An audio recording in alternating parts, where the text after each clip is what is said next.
All right, so this one is going to be more of a structured traditional rose. The other two are more creative and just kind of like, don't stress out, you know. But this one we're actually going to use a template. So that's a 0 or a sideways 0, and we're going to put a U. And that's going to be the body of our rose. Now, from the very, very inside of it, you're going to draw C.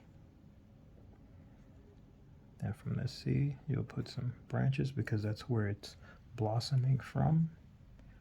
And then you'll start putting all those crazy D's in here. Kind of indicate that these are petals blossoming and blooming from a central point in the flower. And you want to just continue to build and make your petals bigger as you go further and further out.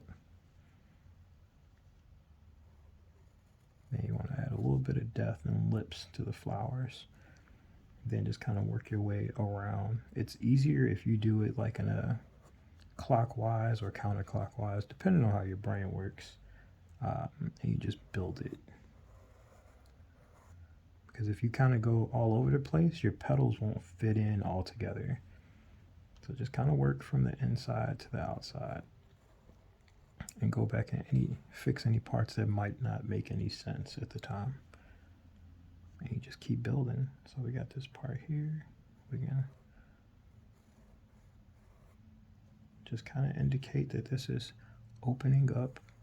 So whatever size we have on the center, we'll make it a little bit larger and keep these organic curvatures. Try not to make them too unison, but you want them to be a little relatable to each other. So they're relatable in size to one another, but they don't look exactly the same because it's a flower. Flowers are organic and they grow however they grow. You can just go with the baseline that you initially started with. And you start opening this thing up.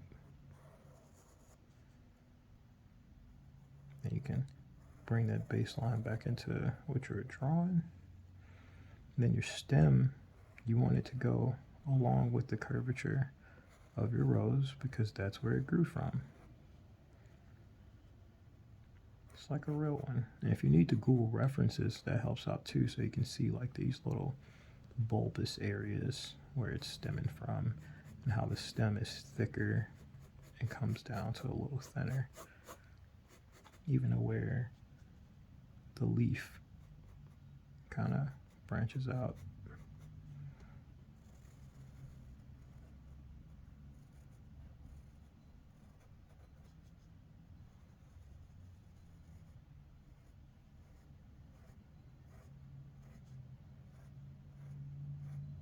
So take your time and just kind of roll with it. Depending on how far you want to go, you can add in some of those thorns. There you go. Here's the next level of rose.